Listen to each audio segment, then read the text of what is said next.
မိတို့ယုံကြည်ရကိုပြုလုပ်လို့ရှိတာလူတွေရဲ့သဘာဝပဲဖြစ်တယ်ဘာသာတရားဆိုပြီးတော့လိုက်နာကျင့်သုံးမှုကအမှန်တမ်းမျိုးစုံတယ်မကြားဘူးတဲ့အရာတွေလည်းပဲလောကမှာရှိအောင်ပါပဲယုံကြည်ချက်နဲ့ပြုလုပ်နေကြတာမိမိတို့ယုံကြည်ချက်နဲ့ပြုလုပ်နေတဲ့အရာခတ်သိမ်းဟာကောင်းကျိုးဆိုးကျိုးနှမျိုးတွေနဲ့ကောင်းကျိုးကိုရနိုင်သလားဆိုတော့အများကကောင်းကျိုးချမ်းသာကိုရဖို့မတမခရဲနေ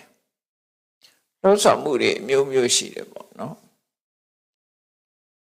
လူတွေရဲ့ယင်ထဲမှာရှိတဲ့ကိလေသာအညစ်အကြေးတွေကိုစင်ကြယ်ဖို့အတွက်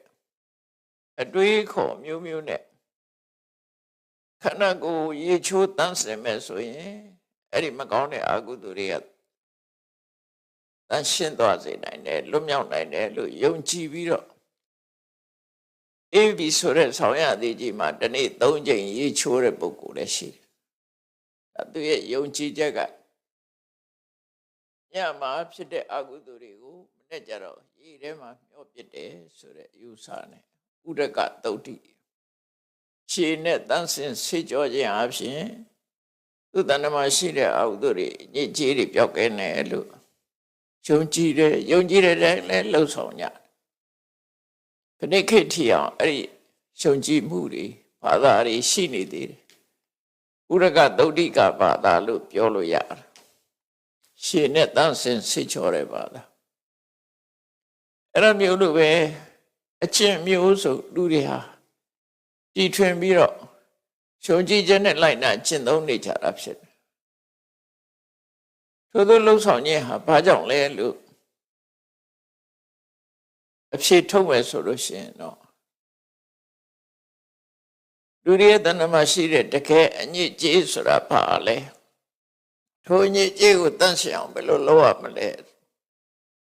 ဘယ်အရာတွေကတန့်ရှင်းနိုင်တယ်လဲဆိုတာတွေအမှန်မသိလို့ဖြစ်နေတာပဲဖြစ်တယ်တော့ကမှအမှန်မသိတဲ့အခါမှာအမှန်မသိဘူးဆိုတာအမှားသိနေအမှားသိနေတဲ့အတိုင်းလိုက်နာကျင့်သုံးတော့ဘာသာတရားမျိုးစုံကိုယုံကြည်ရလိုက်နာပြီးတော့နေကြတယ်ကောင်းကျိုးချမ်းသာဖြစ်ထွန်းဖို့ဆိုတာအမှန်တမ်းခဲရင်တယ်လို့ဆိုရမှာဖြစ်တယ်ဘာသာဝါဒအယူဆတွေကလည်းအလွန်များတယ်မြတ်စွာဘုရားလက်ထက်ကတည်းကကုသကံဆိုတာမရှိဘူးအကုသကံဆိုတာမရှိဘူးမရှိုံနဲ့မဟုတ်ဘူးကုသအကုသဆိုတာလုံးလို့ကိုမရဘူးမရှိလို့လုံးတယ်လို့ထင်မိမဲ့လို့လုံးလို့မရဘူးဆိုပြီးတော့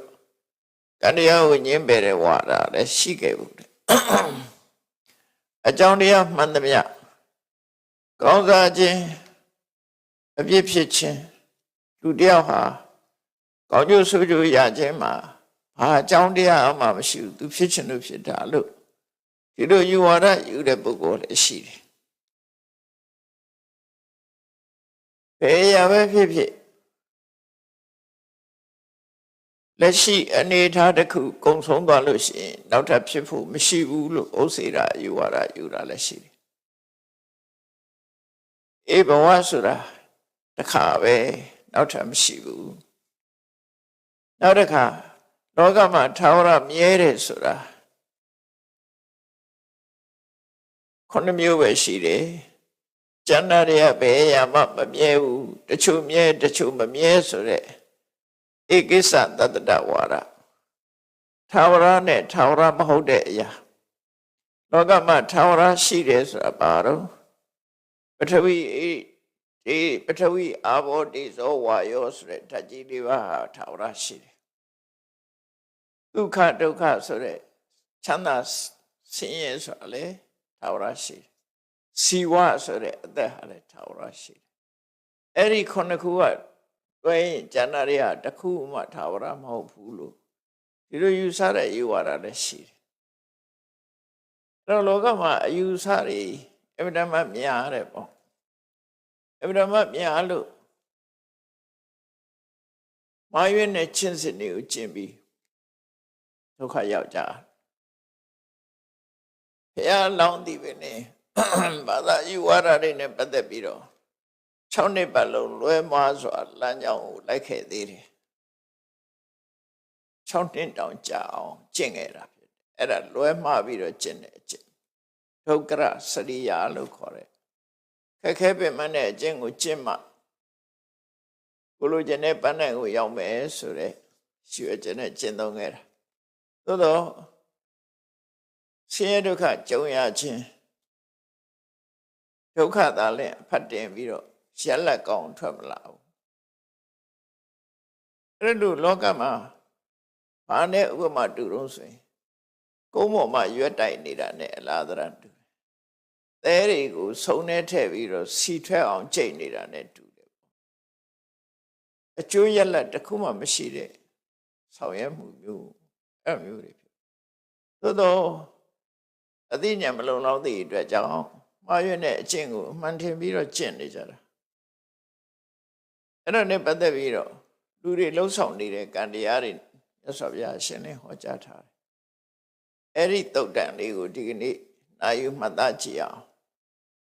လွယ်မှားစွာကျင့်နေတဲ့ပုဂ္ဂိုလ်2ယောက်ကိုဟောတဲ့ဘုရားဟောကြားကံ4ပါးကံ4မျိုးခွဲပြီးတော့ဟောကြားထားတာလေးသုတ်နမေကကုက္ကုရဝတ္တိကသုတ်လို့ခေါ်တယ်မဇ္ဈိမနိကေမှာပါတဲ့ကုက္ကုရဝတ္တိကကုက္ကုရဆိုခွေးဝတ္တဆိုတာသူ့ရဲ့အကျင့်သီလအကျင့်သီလကိုလိုက်နာကျင့်သုံးခြင်းဝတ္တဆိုတာအဲ့ဒီဝတ္တခွေးရဲ့အကျင့်ကိုလိုက်နာတဲ့ပုဂ္ဂိုလ်ကုက္ကုရဝတ္တိကလို့အဲ့တော့တိရစ္ဆာန်တစ်ကောင်ရဲ့အကျင့်ကိုတမိုးထားနေတဲ့သဘောဖြစ်တယ်ပေါ့နော်အဲ့ဒါနဲ့ပတ်သက်ပြီးတော့ပုဂ္ဂိုလ်2ဦးမြတ်စွာဘုရားကကောလိယတိုင်းဟလိဒဝတ္တနဆိုတဲ့ဏိဂုံးရွာကြီးမှာသတင်းသုံးနေတယ်ကောလိယတိုင်းကဟလိဒဝတ္တနဟလိဒဝတ္တနဆိုတာ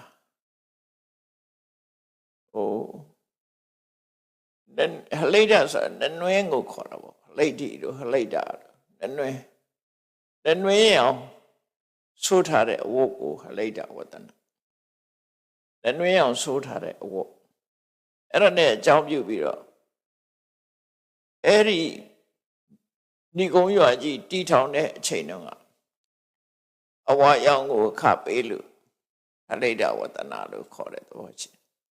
ကောလိယတိုင်းမှာအဲ့ဒီဏိဂုံးရွာကြီးမှာမြတ်စွာဘုရားခိတ္တခဏရောက်ရှိပြီးတော့သတင်းသုံးနေတယ်အဲ့လိုသတင်းသုံးနေတဲ့အချိန်မှာမြတ်စွာဘုရားစီလာရောက်တဲ့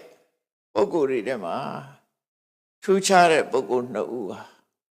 ဘုရားစီရောက်လာတယ်သူတို့ကဘာထူးခြားတာတော့ဆိုရင်သူတို့အမူအရာထူးခြားတယ်အဲ့ဒီကောလိယတိုင်းသားကောလိယတိုင်းမှာနေထိုင်တဲ့ကောလိယတိုင်းသားပုံနာဆိုတဲ့ပုဂ္ဂိုလ်နဲ့သေနိယဆိုတဲ့ပုဂ္ဂိုလ်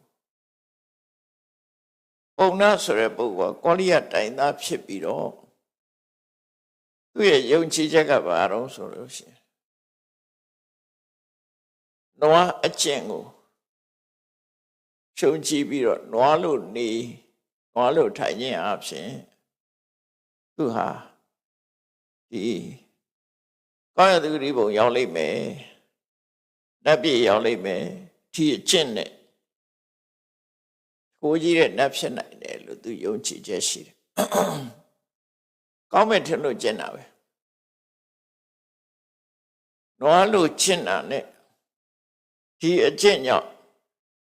နတ်ရင်လည်းဖြစ်မယ်သို့မဟုတ်တကူကြီးတဲ့နတ်ကြီးနတ်မင်းကြီးရင်လည်းဖြစ်မယ်သို့မဟုတ်နတ်မင်းနဲ့နတ်တူလည်းဖြစ်နိုင်တယ်နတ်ပြည်ရောက်တယ်လို့ယုံကြည်ချက်နဲ့လုပ်တာပဲသူက